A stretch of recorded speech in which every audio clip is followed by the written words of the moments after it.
கர்த்தருடைய பரிசுத்த நாமம் மகிமைப்படுவதாக. என்னுடைய பெயர் ஜெரேமியா. இந்த இடத்திலே நான் தேவனுடைய எதிர்பார்ப்பு அதை பற்றியதாக நான் ஒரு ஒரு ஒரு 2 நிமிடம் நான் பேச விரும்புகிறேன்.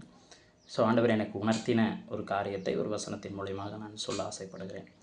லூக்கா எழுதின சுவிசேஷம் 10ஆம் அதிகாரம் 28வது வசனத்திலிருந்து 42வது வசனம் வரைக்கும் நம்ம அந்த இடத்துல 3 பேரை நம்ம பார்க்குறோம். இயேசுவானவரை நம்ம பார்க்குறோம், மார்த்தாள், மரியாள், 3 பேர்த்தை நம்ம பார்க்குறோம்.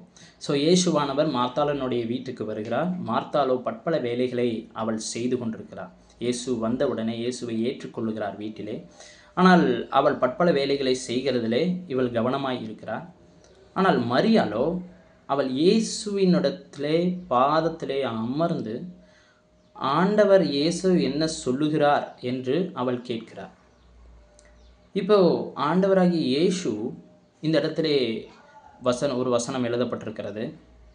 இயேசு அவளுக்கு பிரதியுத்தரமாக, மார்த்தாளே மார்த்தாளே, நீ அநேக காரியங்களை குறித்து கவலைப்பட்டு கலங்குகிறாய், தேவையானது ஒன்றே, மரியாள் தன்னை விட்டு எடுபடாத நல்ல பங்கை தெரிந்து கொண்டாள். அப்போ இந்த 2 டிஃப்ரென்ஷியேஷன் என்ன பார்க்குறோம் அப்படின்னு சொன்னால், மார்த்தாள் ஆண்டவருக்காய் ஏதாவது ஒரு செய்து கொடுக்க வேண்டும் என்று சொல்லி அவள் ஒரு சில காரியங்களை செய்கிறாள், வேலைகளை செய்கிறாள். ஆனால் மரியாளோ அவள் ஆண்டவருடைய பாதத்திலே அமர்ந்து ஆண்டவர் என்ன சொல்லுகிறார் என்று தான் அவள் கேட்க ஆசைப்படுகிறாள். இன்றைக்கி அருமையான தேவஜனமே, தேவன் நம்மளிடத்தில் எதிர்பார்க்குற காரியம் என்னவென்றால், நாம் எப்போ ஆண்டவருடைய சமூகத்திலே உட்காருவோம், எப்போ அவருடைய பாதத்திலே அமர்ந்து நாம் ஜெபித்து அவர் என்ன சொல்லுகிறார், அவருடைய வார்த்தை எப்படி நமக்கு பேசப்படுகிறது, அதை நாம் எதிர்பார்க்க வேண்டும். அப்படியாக நாம் உட்கார்ந்தோம், அதுதான் தேவன் நம்மளிடத்தில் எதிர்பார்க்கிறார். தேவனுடைய எதிர்பார்ப்பு என்று சொல்லப்படுகிறது என்னவென்றால், நாம் ஆண்டவருடைய சமூகத்திலே அமர்ந்து ஜெபிப்பது தான், ஆண்டவருடைய வார்த்தையை அவருடைய பாதத்திலே அமர்ந்து அவருடைய வார்த்தையை கேட்பது தான்.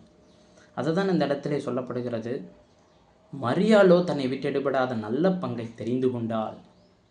அப்போ மார்த்தாள், இன்றைக்கி அநேக ஊழியர்களாக இருக்கிற நம்ம எல்லாரும் அல்லது விசுவாசிகளாக இருக்கிறவர்கள் இன்றைக்கி பற்பல வேலைகளை நாம் கலந்து கொண்டிருக்கிறோம், சில ஊழியங்களில் நாம் இணைந்திருக்கிறோம்.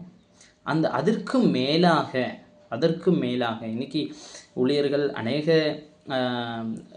சுவிசேஷ ஊழியம், சில்ட்ரன்ஸ் மினிஸ்ட்ரி, அநேக ஊழியங்களில் ஈடுபட்டு அநேக காரியங்களை நாம் செய்து கொண்டிருக்கிறோம். நல்லது. அதற்கு மேலாய் தேவன் எதிர்பார்க்கிற காரியம், நாம் தேவனுடைய பாதத்திலே அமர்ந்து அவருடைய வார்த்தையை கேட்டு அதன்படி நடந்தோமெனால் ஆண்டவர் நம்மையும் நம்மளுடைய ஊழியத்தையும் அவர் ஆசீர்வதிப்பார்.